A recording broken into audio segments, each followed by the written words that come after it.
Well, presently, the program director at W107.1 FM, which is a part of the OCM network. It's been a wonderful journey. That's what I'm presently doing. Had the opportunity to formulate the concept of the radio station. It's what we call an urban contemporary gospel station. So it's all your favorites, but it's a little more urbanized, if you want to call it that. That has really taken up the last 2.5 years of my life, actually. Working with the station, because it's pretty much a full-time job. It's not just an on-air job, but it's on-air, it's connecting through events with our listeners and things like that. So presently, that's what I've been really working on.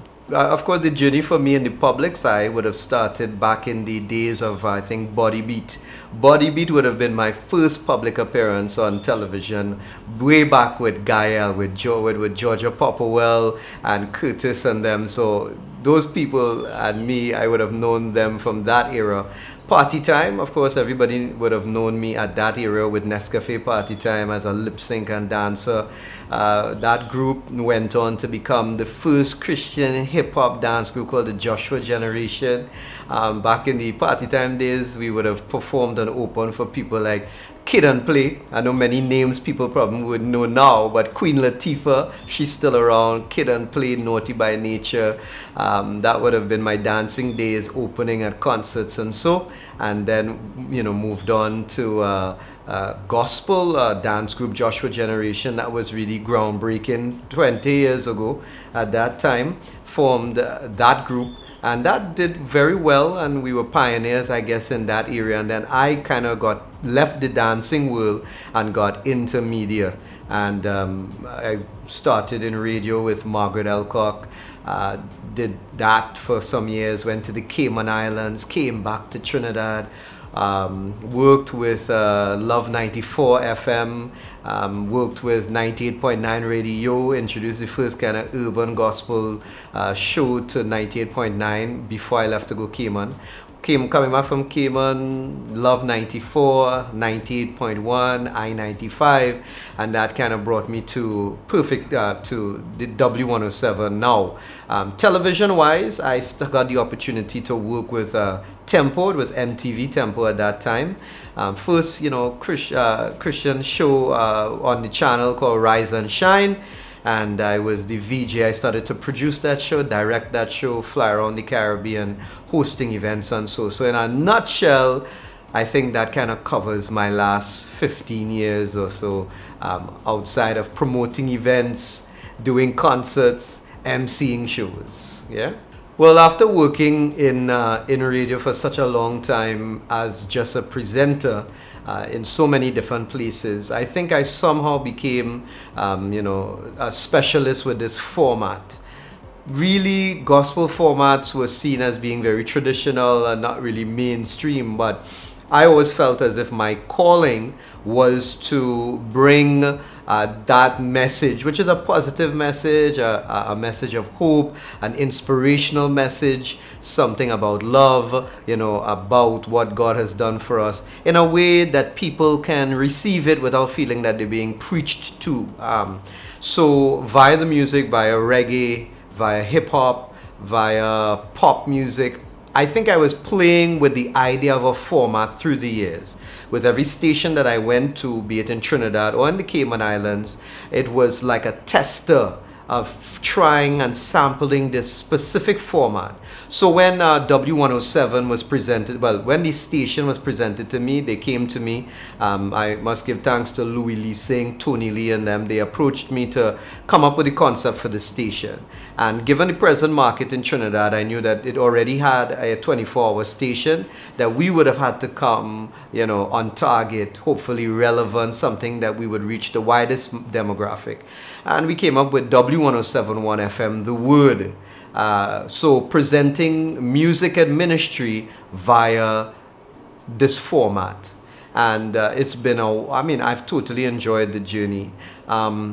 It has given me an opportunity to put together a team to basically manage the frequency. I mean, Tony is my boss, but he really allows me to manage the frequency. And I've got, I think, the best talent and most wonderful team. I always say Junior Leto, our morning show, and Luan John is the second most listened to morning show in all Trinidad and Tobago out of the 36 stations. W107 now holds the second position within our 2.5 year span. We are now number 2 overall in Trinidad and Tobago in terms of radio listeners. So I think that we've been able to break out to some of the stereotypes.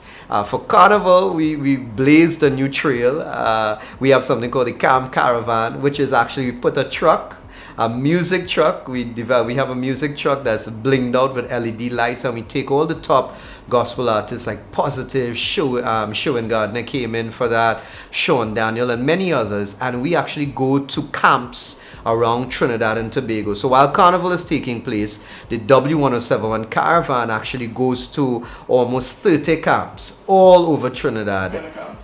Christian, well, any kind of, Catholics go to camp, Pentecostals camp. So for those who don't know, while Carnival is going on, a lot of youth departments, they take their youth to beach houses, to schools, and they have a 4-day retreat, if you want to call it that, comprising of many different things, sporting events, etc. So what the caravan does, we actually give this free concert to all of these camps. We go from 6 o'clock, 7 o'clock in the morning. You don't know when we're coming. Well, the youth leaders know. And we crash the camps, and they get a half-hour, 45-minute concert with their top artists all on one stage. And we do that for 4 days.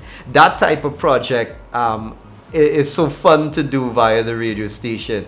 We did a all-star talent competition in collaboration with TV6, where we found some of the best talent in Trinidad, and that has been a wonder. That was good. So using the radio station as a medium to really get new ideas out has been very, very exciting, and I must say I enjoy it. Lots of hard work, but very, very enjoyable. Yeah, I do. I live by certain verses. First of all, I believe that thoughts become things. That as a man thinks in his heart, so is he. It's actually a biblical scripture that has been derived and adapted to many motivational books like Think and Grow Rich, As a Man Thinks, etc. And that's one of the main things that I've learned through the years, that your mind has a lot to do with where you would go in life and what you'll accomplish. Many people don't succeed because they just don't believe. So that's one of my core principles. Also another, let's say, principle or verse that I live by, which is, guarding your mind from negativity and negative thought, because we all go through things. We all go through things. We all go through things. I've been through a lot of things in my life, a lot of challenging experiences that would seek to define who I am. I had to really kind of find myself and be true to who I am. So a lot of those things, like, as you think, so are you. My faith in God has definitely been, I think, one of the most motivational things. And one of my favorite scriptures, I would say, is, it says that God says in this verse, Jeremiah 29:11, "For I know the plans that I have for you, they are plans that are good, plans to prosper you and not harm you." So those are the verses that have helped me really come into a lot of the things that I do today. That's my philosophy. I'm trying to love people, trying to forgive and live with, live free live free. I think it's very important for you to really develop who you are as a person. Who is Jamie Thomas? Jamie Thomas is a normal guy that believes that no matter what you faced in life, faith in God can help you overcome any mountain. Who is Jamie Thomas? He's in my mind, I'm a multi-million-dollar media mogul that's manifesting in the earth, so when I was coming up with a phrase for myself, because of everything that I've done, I describe myself somewhat as that, a multi-million-dollar media mogul manifesting in the earth. So I'm not quite there yet, but I'm coming along, and I think that's a synopsis of who I think I am. Worst time of my life. The worst time of my life. I went through a really challenging time where I felt as if I wouldn't have made it out of that slump. and personally, it was a really dark place. It was a depressed place. It was a dark place. It was a hopeless place. And I can't say if it was a specific time. I do think that there was a time that was amplified. That's the worst place. I think the worst place I've been is in that depressed, dark place. But the best time, I would say, I've had many more up times, that I'm thankful for than down times. One of them would be memorable for me, would be when I got the opportunity to fly to New York City to stay at a boutique hotel right there on Times Square and to go into the MTV VH1 buildings and meet with the owner of Tempo at that time and have the opportunity to start doing my first show with Rise and Shine on Tempo. That was an awesome experience. It's something I felt that I always dreamed of, being international and doing television. So I think that was one of my highlights. The second time was in the grocery where I got the call that they decided to go. We were ready to launch W107.1 FM. That was another one of my really most wonderful days. So I've had much more highs than lows. But I think that's kind of like a synopsis. Childhood for me, I have really good parents. I'm really thankful for the parents that I have. Yeah, mom and dad. Anybody knows my mother, she's a hot foot. I probably got that from her. Yeah, she's a very stylish lady. She used to work in fashion when we lived in Canada. So I guess that rubbed off on me in terms of my dress. She would always dress me. And I think I got that from her. I have to credit. Hi, mom. I have to credit her for that. My dad, very creative man, always worked for himself. He was a painter, spray painter. Didn't go into that, but I must say that my parents really allowed me the opportunity and freedom to become who I was. They never tried to say, you must do this or become this or not. I remember when I wanted to first dance on Nescafe Party Time, they said, when school is done, when you're finished with your examinations. And so, as a matter of fact, they allowed me before, because I think the first year I went up on Nescafe Party Time, I was still about 17 years old. So I must say that they really gave me the opportunity and freedom to express who I was as an individual. And I'm very thankful for that. I always saw my parents together. Wonderful example of what a couple should be. They've been married for many years, and I if I could do half of that, I'd be happy. My grandparents, again, wonderful. My grandfather, my dad's side, always kept the family together. So I've grown up very close to cousins and to my aunts and uncles, and every year we meet for Christmas, or wherever I am in the world, we come back together. So that sense of family I must accredit to, I think, who I am as an individual. And it's something that's very important. Not everybody has it. And if you don't, I believe that, God will become your father, your mother. But for me, my family, was very important. Up to now, they are, in terms of who I've developed to be. And I hope that I can instill some of that whenever I do have a family of my own, some of those virtues into them. Growing up, I had a fun childhood. I think for the most part, I was in Scouts. I was very much in entertainment and in dancing. I wasn't into too much sports and football and that kind of thing. Not very sporty, but that's, everybody is unique. So that was my childhood.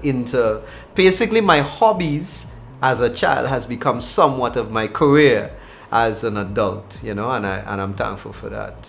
I always dreamt of having a camera. Even I remember when I did Common Entrance, I don't know how come, but I had asked my grandfather, can you send me some sort of, video camera, which never came. But I know that from a very young age, the silver screen, being on television, being a performer, being an actor, it just was, I think I was wired with that. And it has manifested in different ways as I grew. So I was involved in, productions, and I did a course in stage and theater management, radio, TV.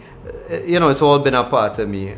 So my hobby somehow has become my career. So I encourage those parents that are listening and watching, to allow their kids to, see what their talents are. Identify with your kids. What are they naturally gravitating towards in terms of their talents? And that might be, if you can identify it early enough, help them to get jump start. Many things that I learned in my later teen years, I wish I had gotten books like Rich Dad, Poor Dad when I was much younger. Think and Grow Rich when I was much younger, because I think I would have been even more advanced than I am now.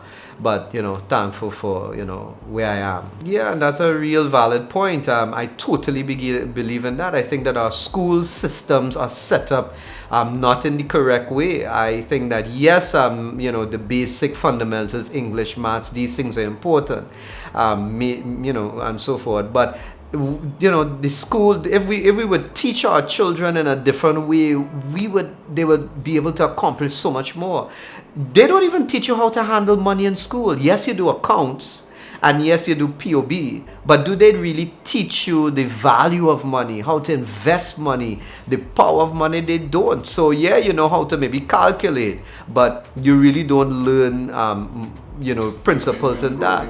Yeah, your talents, your abilities, this needs to be incorporated. The system, I'm not going to be on this whole, we're against the system, but I really think that if we were to identify with our children these things, or give them these tools early in life on the value of money and that kind of thing, and not just go the way of the masses, they would accomplish much, much more. Yeah? First of all, I think the biggest breakthrough spiritually for me would have been, when I had given my life to God.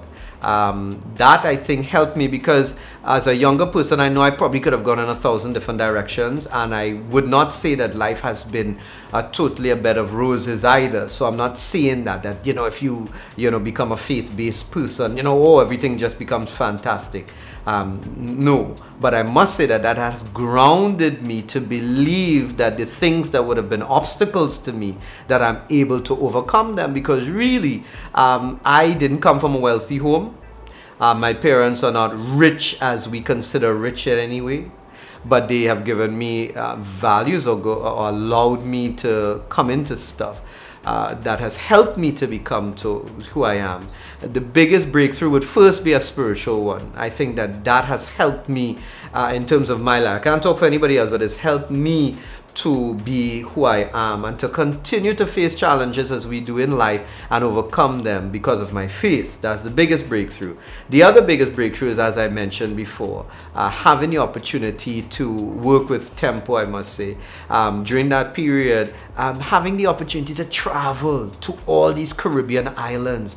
Through the show, I was able to fly to LA, fly to San Diego, do shows in the US, all over the Caribbean, and that is something I always dreamt in doing. So I must say that meeting, or when they first called me from MTV and said, we want you to come and do your first shows, that really helped me. And again, I would say the next one would be, up to now, that opportunity to really see what W1071 has accomplished, because a lot of people have been really blessed and encouraged through the station. So I have to say that having the opportunity to come up with that and put it together the way that we would like is probably two of the things, again, that are big highlights to me. Probably when I'm done the interview, I'll remember some others. And also meeting Dr. Miles Monroe. He died in a terrible plane crash that everybody knows about. But I must say that going to that youth conference many years ago, when I did about maybe 20 years ago, I had the opportunity to go to the Bahamas and connect with him and get his books on potential. I think that also, meeting him, coming in contact with his literature, is really the next thing that helped me become who I am today. Biggest lesson I've learned, probably one comes to my mind instantaneously, which is you cannot hold on to the past. I think that is one of the biggest lessons I've learned. If you hold on and live in the past, in negative situations, it's going to defeat you. You're not going to go anywhere in this life. That's one of the lessons. Another one is, love people, and trust people, so forth. But at the end of the day, really only God, God you can really trust in totality, with your life. I think those are some things that come to my mind. No. I don't have any regrets. I know you hear people say that. At a certain time, I probably thought there were regrets, but I think that everything is a learning lesson. All the things that you would experience in life teaches you something. And when you learn that lesson, that in every disappointment or in every failure there's the seed of success is true, because you would never learn that lesson unless you go through it. And many times, sometimes it's hard. You don't want to go through that situation, but you did. But when you come out of it, it's like, wow. So I wouldn't say that I have any regrets. And I don't think people should have regrets either. I think that people should not regret the things that they've been through. I think that they should accept it, embrace it, learn from it, accept it, embrace it. It has somehow it formed and shaped who you are. Because most of all, through these things that we go through that we can call regrets, there's somebody else that is going through that situation. There's somebody else that you need to tell that story to, and they will be able to be encouraged to know that it's not only them going through it, and that they can handle it and manage it. So regrets, no. It's all a part of who I have become as a person. I used to be afraid of things, and now I go by, again, you'll probably say, well, oh God, you have these scriptures, but they are my motivation. It says that, for God has not given us a spirit of fear, but one of power, of love, and a sound mind. Listen, that scripture or that verse has really been one of the main things that has helped me. So I would have said, that, you're scared of this, or you're scared of that, you're scared not to succeed, or you're scared of, things like that have happened to you. But, once I hold on to that verse, which is, He has not given me a spirit of fear, but one of power, love, and a sound mind, that kind of dispels the fear when it tries to come. Now, I'm not saying to you that frightening situations may not arise, but when they do, the way that you now handle it is different.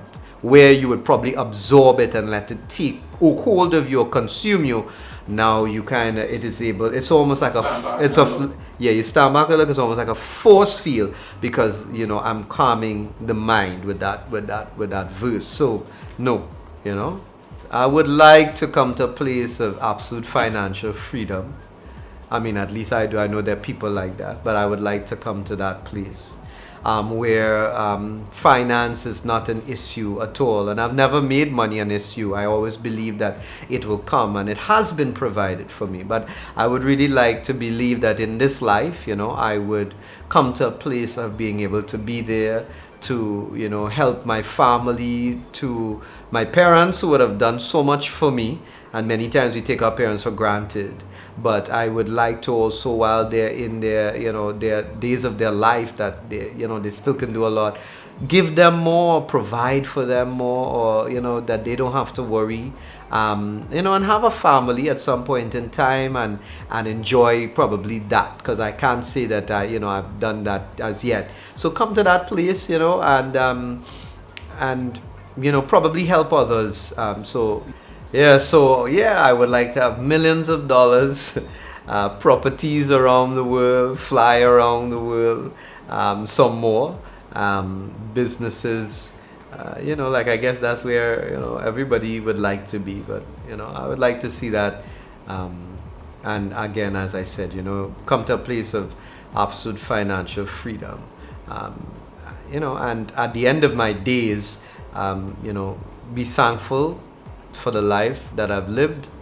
I'll be thankful for the people that I've come into contact with, and hopefully be a blessing to people along this journey. My OMG moment, I think one of them that I may not have mentioned before is when I actually had the opportunity to go to Africa and stand up in a safari on the other side of the world, and see giraffes and things like that. I'm like, wow, I am very fortunate for the opportunity to that my gifts and talents, just in talking, in school they used to say he talks too much in your report card, but that talent and ability gave me the opportunity to be on the other side of the world, on another continent, doing things that I love, So my OMG moment is really, opportunities like that to be on the 33rd floor of the MTV building and saying, wow, I'm sitting down here walking through VH1 and MTV studios after watching this on television for years and so forth. And of course, having the opportunity to be in the afternoon on W1071 doing the drive, which I always dreamt to do, and knowing, that we are one of the top stations in Trinidad and people are listening to gospel music and enjoying it. Those are some of my OMG moments.